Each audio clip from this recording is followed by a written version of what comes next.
Michel Fourniret. Basically, this is a guy who goes to jail like he goes to the market.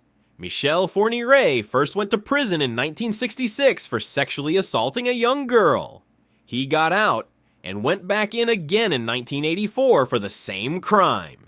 While in prison, he joined a pen pal program between male and female prisoners. Basically Tinder, but without swipes, only stamps and prison stripes. There, Michel matched with Monique Olivier, a female inmate. His letters, stuff like, "I dream of raping and killing virgins." And the shocker, Monique wrote back, "I fully support you." Yeah, this love story isn't romance, it's true crime couple goals.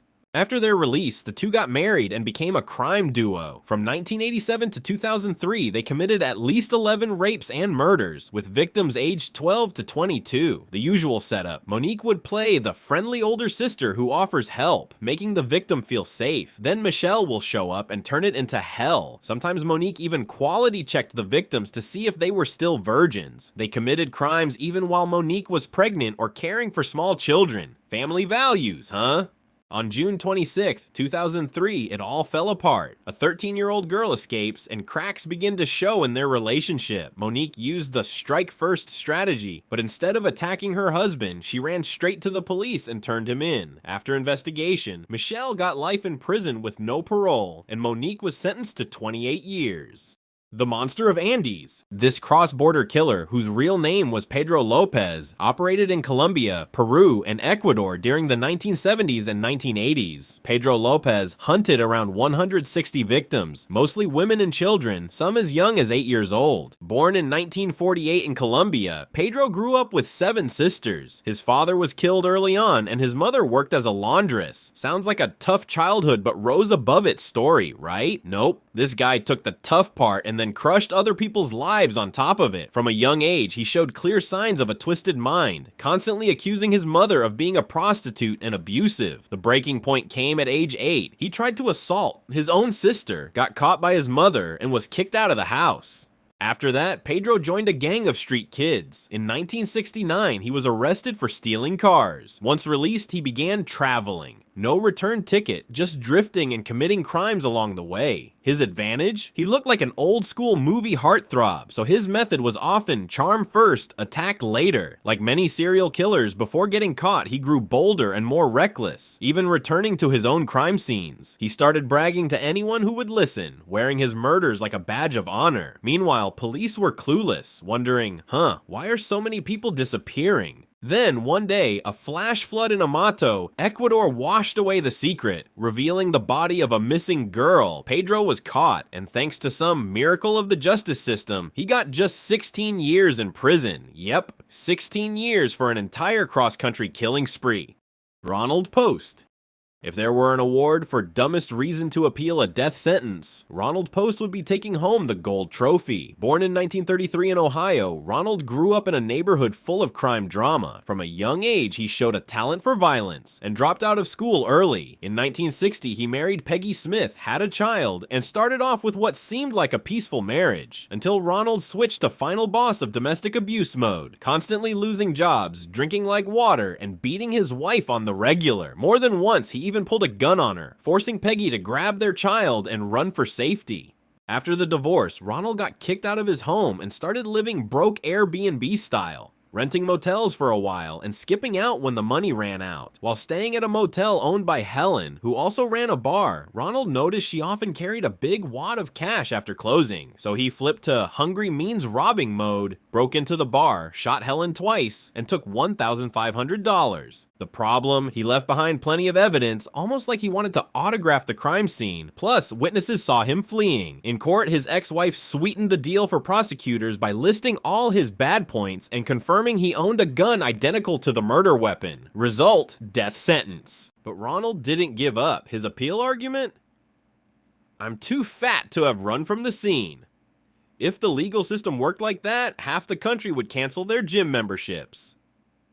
While waiting on death row, still holding a grudge against his ex-wife, Ronald tried to hire a hitman to kill her. Through a fellow inmate, he offered $5,000, complete with a detailed lesson plan for the murder. He was so thorough, he even signed a contract. Unfortunately for him, the hitman was an undercover cop, so Ronald got an extra conspiracy to commit murder charge added to his resume. Mohammed Salameh. Born in 1967 in Jordan, he came to the US in 1988 on a tourist visa, overstayed, and kept living illegally. His political asylum request was denied, but he stayed under the radar thanks to support from the extremist Muslim community in New Jersey. He often visited the As-Salam Mosque, where he networked with 5 accomplices. In 1993, the group decided to bomb the World Trade Center. Everyone had their assigned roles, and miraculously, even though Salameh had failed his driving test 4 times, he was picked as the driver and in charge of getting the vehicle. He rented a bright yellow Ryder truck as subtle as a neon sign in Las Vegas. He used his real driver's license and his real address. When he didn't have enough cash for the rental, he even wrote an IOU for the owner, perfect for remembering his face. On the day of the attack, they loaded explosives into the truck, drove it into the North Tower's underground garage, set the timer, and fled. The problem? That bright yellow truck caught the FBI's eye immediately. On top of that, his bad driving skills struck again. He managed to drop the license plate right at the crime scene. The FBI traced it straight back to the rental agency. While agents were planning the arrest, just a few days later, Salameh himself walked right into the rental place to demand his deposit back. The owner called the FBI, who nabbed him on the spot. His phone was full of his accomplices' numbers, and a quick check led agents straight to the whole crew. The verdict: Salameh and his idiot squad got life in prison plus 240 years for terrorism, murder, and property destruction. Robert Durst. Born April 12, 1943, Robert was the eldest son of Seymour Durst, a New York real estate tycoon. Basically, Robert was an NPC with all the cheats. Not the brightest, but born into a max-level rich family with a built-in get-out-of-jail buff.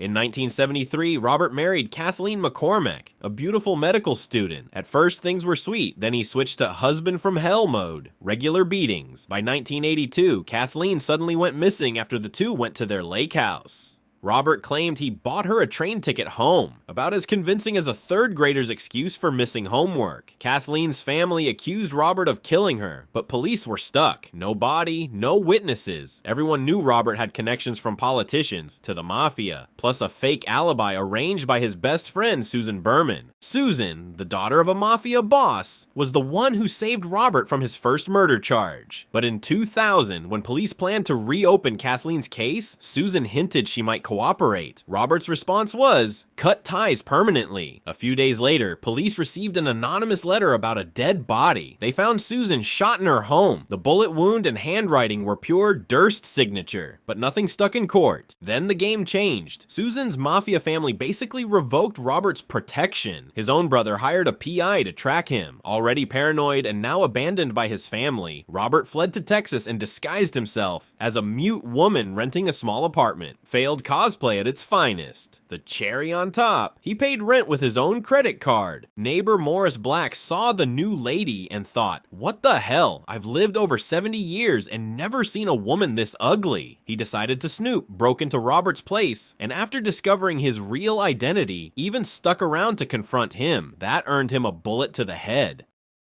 Robert went full DIY on the body disposal, buying supplies at a supermarket, all caught on camera, but he still wasn't arrested until he tried to steal a sandwich despite having pockets full of cash. Arrested, he hired top-tier lawyers, and the Texas jury concluded he just accidentally killed someone and chopped them up. It all seemed destined for the got away with it file until HBO's documentary The Jinx interviewed him. At the end, thinking his mic was off, Robert muttered, "Kill them all, of course," and the whole country heard it. In 2021, Robert Durst was finally sentenced to life in prison.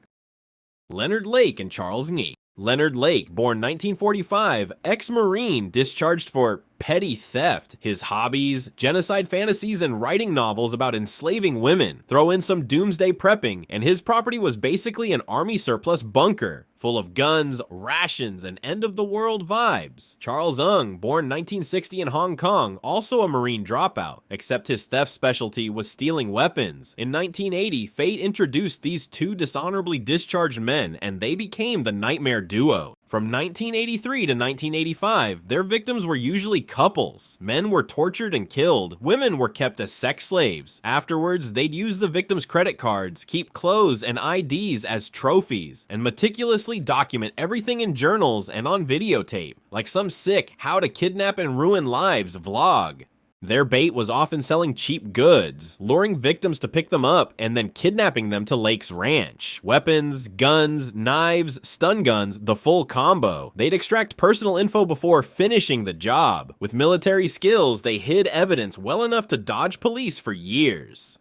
Everything collapsed on June 2nd, 1985, when Lake stole a power drill. Police checked his ID, realized it belonged to a missing person, and found an unregistered gun in his car. Arrested, Lake chose die before humiliation, swallowed a cyanide pill, and died 3 days later. A search of the ranch revealed 40 videotapes of torture, dozens of skeletal remains, and a diary detailing every crime. Ng fled to Canada, but his kleptomania betrayed him, caught stealing liquor and assaulting a store clerk. Canada extradited him to the US, where he was sentenced to death. Joel Guy Jr. A former law student turned dropout, he freeloaded off his parents in Tennessee until age 28 without ever holding a job. His parents decided to kick him out and split his $500,000 life insurance with his sister. Furious, Jr. planned to kill them both to take it all. He googled how to kill people, apparently forgetting about incognito mode, prepped to dismember the bodies, but midway through got tired and thought, hey, close enough. He turned on the heater to speed decomposition and left. Problem: faster decomposition means faster smell. A friend of his mother came by, caught the odor, and called police. Officers entered to find a crime scene resembling a chaotic stew pot. His computer was full of murder-related searches, bloody clothes lay around, and the murder weapons were still in the house. Result: Joel Guy Jr. got 3 consecutive life sentences with no parole.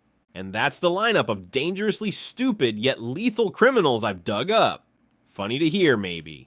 But remember, anyone planning murder is dangerous, no matter the reason. Got a better case than these guys? Drop it in the comments. This is Drawn to Know. See you next time.